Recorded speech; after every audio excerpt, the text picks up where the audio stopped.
Lorsque je travaillais, j'avais l'habitude de vivre mes journées avec une boule dans le ventre, une boule qui prenait de plus en plus de place au fil de la semaine jusqu'à atteindre le plus gros niveau de boule, je ne sais pas si ça se dit comme ça, mais le plus gros niveau de boule au ventre, le dimanche. Quand je travaillais, j'avais le temps de rien faire aussi. J'étais tout le temps à speeder partout, à tel point que je ne voyais même plus les jours et les semaines passer. J'ai l'impression qu'en un claquement de doigts, je me retrouvais d'une saison à l'autre. Et il y a plein d'autres choses qui se passaient pendant que je travaillais et que j'imaginais même pas que c'était pas normal. Et donc aujourd'hui, c'est de ça dont je vais parler. Je vais parler de 5 choses que j'ai complètement redécouvert en arrêtant de travailler, des choses auxquelles je n'avais même pas pensé quand on m'a dit qu'il fallait que j'arrête de travailler pour me focus sur ma santé et spécifiquement sur ma santé mentale. J'ai imaginé le pire, j'ai imaginé que ne plus travailler allait me détruire, j'ai imaginé que j'allais perdre toute confiance en moi, j'ai imaginé que je ne vaudrais plus rien dans cette société. Mon ego était touché en plein cœur. J'ai imaginé un enfer parce que je pense, j'ai toujours vécu avec, enfin toujours, ça faisait des années que je vivais dans cette bulle de travail et pourtant, j'ai découvert des choses incroyables. C'est de ça dont on va parler aujourd'hui et je ne vais pas vous parler d'une morning routine miracle que j'ai découvert en ne travaillant plus. Pas du tout, je vais parler de choses très simples que j'avais complètement oubliées et que je ne savais même pas que ça existait en fait. J'avais oublié leur existence. Et la première chose que j'ai redécouvert, c'est de faire une seule chose à la fois. Et ouais, ça paraît con comme ça, mais je faisais beaucoup de choses en même temps lorsque je travaillais. Vous savez, quand on travaille, on passe d'un email à un autre, on est en réunion, mais en même temps, on répond à des gens sur Slack ou Teams. Ensuite, on arrête de travailler, on commence à courir à droite à gauche, faire du sport, parce qu'on est resté assis toute la journée. En même temps qu'on fait du sport, on veut sociabiliser, donc on fait des running clubs là, où on discute et on court en même temps. Bref, on fait plein de choses en même temps. Et j'ai découvert, en arrêtant de travailler, que j'avais le temps de faire les choses une après l'autre. Et un truc qui m'a marqué, c'est que après le sport, déjà le sport, je le fais tranquillement. Ensuite, je prends une douche, tranquillement aussi. Et après, je fais ma skincare routine. Ouais. Donc moi, il faut savoir qu'en termes de sport, je vais soit à la piscine, soit dans la salle de sport à côté de chez moi. Et dans les deux cas, il y a des douches. Donc j'emmène avec moi ma petite crème hydratante, mon acide hyaluronique, mon shampoing. Et je m'occupe de moi pendant 15-20 minutes après ma douche. Et c'est très agréable. Voilà. Et j'ai rien d'autre en tête que où mettre ma crème pour bien l'appliquer. Alors qu'avant, même quand j'étais pas devant mon ordinateur, j'avais toujours mon cerveau branché sur Slack. Donc même quand je faisais un seul truc, je pensais à un autre truc. Je me rappelle aussi quand je discutais avec ma copine, elle me parlait, j'essayais de comprendre ce qu'elle me disait, mais en même temps, je me concentrais sur autre chose. Donc mon cerveau était toujours en train de multitask continuellement. Et là, depuis que j'ai arrêté de travailler, ben, j'ai été capable de récupérer complètement euh, l'utilisation de mon temps. J'utilise mon temps de façon totale. Je suis en conscience de temps que j'utilise et je peux faire une chose à la fois, je peux penser à une chose à la fois. J'ai pas ce brouillard mental avec ces activités qui pullulent dans mon cerveau. Et ça, c'est la première chose qui est excellente quand j'ai arrêté de travailler et qui me fait beaucoup de bien. La deuxième chose, et je l'ai un peu évoqué dans la première chose, c'est que j'ai pu donner une attention aux gens que j'aime. Une vraie attention. Je le disais quand je travaillais, j'avais toujours Slack branché à mon cerveau, ou Microsoft Teams, ou les mails branchés à mon cerveau, ou même mon téléphone, parce qu'il y avait toujours des clients qui me textaient ou qui me disaient quelque chose. Et donc, lorsque quelqu'un me parlait, j'avais beaucoup de difficultés à me concentrer sur ce qu'on me disait. C'était très dur de vraiment écouter, de vraiment donner mon attention. Mon cerveau divaguait, mes pensées divaguaient beaucoup. Et souvent, enfin surtout vers la fin, je commençais à être très angoissé. Donc ça devenait difficile de comprendre quoi que ce soit. Je pouvais pas en fait donner de mon temps aux gens que j'aime. C'était pas possible. Et là, je suis capable de le faire. Quand ma copine va pas bien, quand quelqu'un va pas bien autour de moi, je suis capable de prendre du temps et de parler, d'écouter surtout, mais aussi de répondre et de comprendre pleinement ce qu'on est en train de me dire. Ce qui est une différence entre écouter et vraiment écouter. Et le truc, c'est qu'avant, j'écoutais, mais je comprenais pas vraiment, parce que j'écoutais pas vraiment. Il y a qui? Il y a du monde là-bas? Attendez, je vais voir, il y a peut-être quelqu'un qui est en train d'arriver. Et j'aime pas parler. Qu'est-ce qu'il y a au Dan? Il y a du monde? Mais non, il y a personne. Il y a des gains. Donc ouais, j'ai pu redonner complètement de mon temps aux gens que j'aime et les écouter, c'est les aider et leur faire du bien. Et ça, c'est vraiment cool. Le troisième truc que j'ai découvert, c'est de remettre mon corps au centre de ma journée. Parce qu'en fait, mes journées, Déjà, le matin, je n'ai pas de réveil. Je dors, jusqu'à que mon corps veuille dormir et ça, c'est un truc de fou. Je pense que dans les 6 derniers mois, j'ai peut-être dû mettre 2 ou 3 réveils, c'est tout et ça, c'est incroyable. Je peux dormir autant que j'en ai envie, donc mon corps est au centre et ensuite, lorsque je travaillais, j'étais assis toute la journée. Si j'étais pas assis à mon bureau, j'étais assis dans un avion et si j'étais pas assis dans un avion, j'étais assis dans une salle de réunion ou chez un client. Aujourd'hui, en ne travaillant pas, je peux bouger toute la journée. Donc je suis jamais dans la même position plus de 30 ou 45 minutes. Je me réveille, je fais à manger, je prends le temps de faire mon petit déjeuner, ensuite je m'assois pour prendre mon petit déjeuner. Ensuite, je vais faire, le repas du midi, donc je vais être debout, je vais aller au sport tous les jours, je vais faire des sports complètement différents, enfin toute la semaine, je vais faire des sports différents pour aussi bouger mon dos, bouger un peu mes articulations. Et le soir, pareil, je vais faire, ou le matin, je vais faire le ménage, encore la cuisine. Là, en ce moment, il y a un chien à la maison, vous ne le voyez pas, mais il est là. Il est assez gros, je ne vais pas le porter pour vous le montrer, mais il faut des fois, voilà, alors je ne suis pas le maître du chien moi, donc je m'en occupe quasiment pas.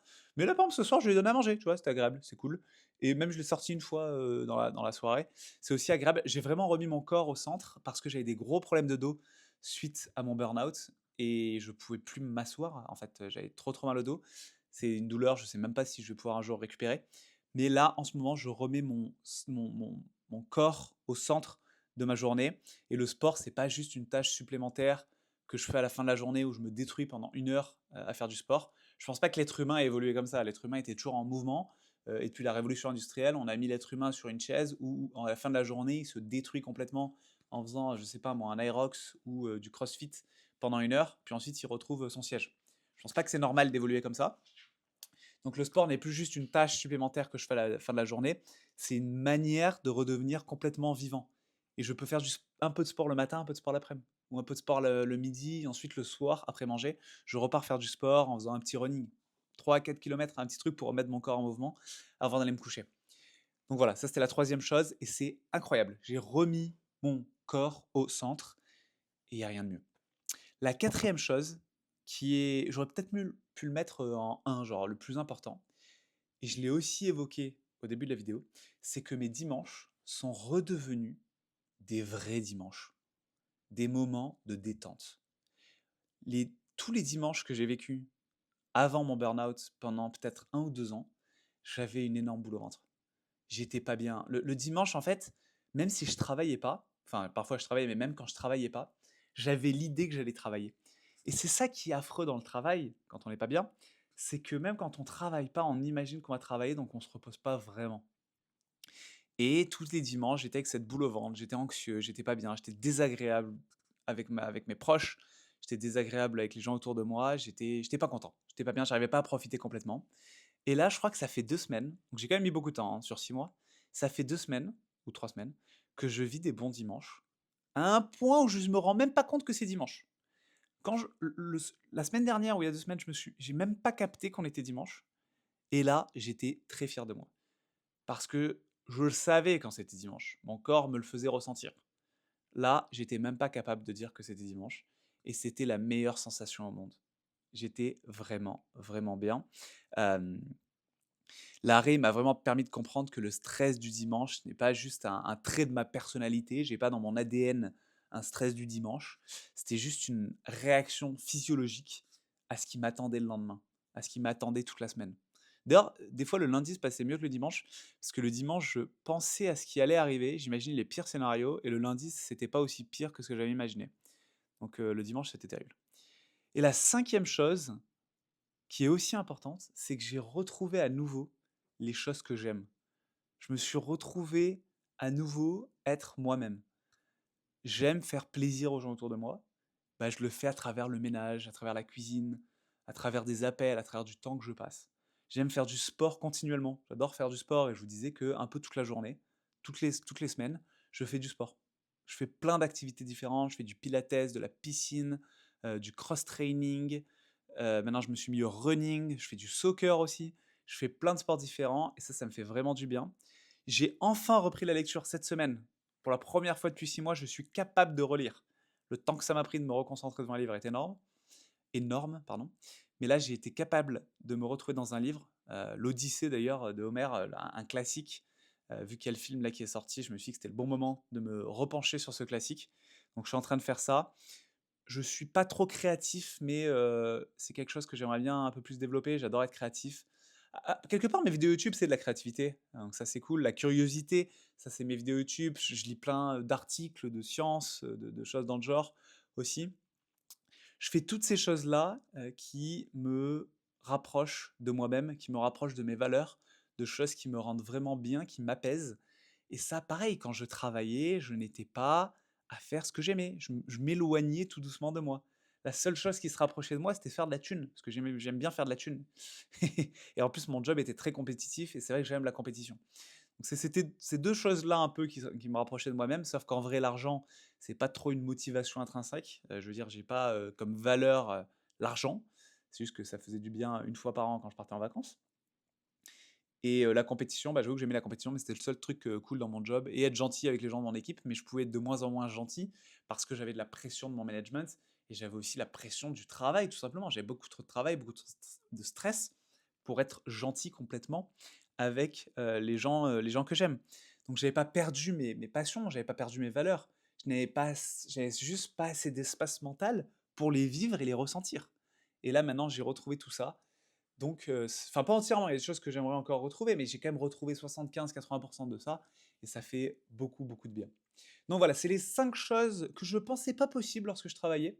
Quand j'ai commencé mon arrêt de travail, j'avais même pas imaginé que j'allais découvrir ces choses que j'avais perdues et je vais répéter ces 5 choses, faire une seule chose à la fois, le bonheur, donner une vraie attention aux gens que j'aime, remettre mon corps au centre de ma journée, ne pas subir ma journée assis sur un siège, retrouver des dimanches qui sont réellement des dimanches, des moments de repos, des moments oisifs, pas des moments d'anxiété et me demander à nouveau qu'est-ce que j'aime et me rapprocher de ces valeurs, me rapprocher des choses qui font écho avec le moi de ces 30 dernières années. Et ça, c'est très agréable.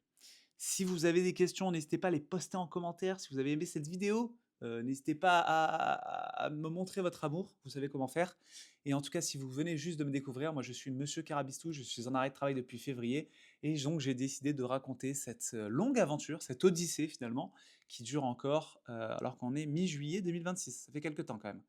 J'espère que vous avez aimé, je vous dis ciao, bye, à la prochaine.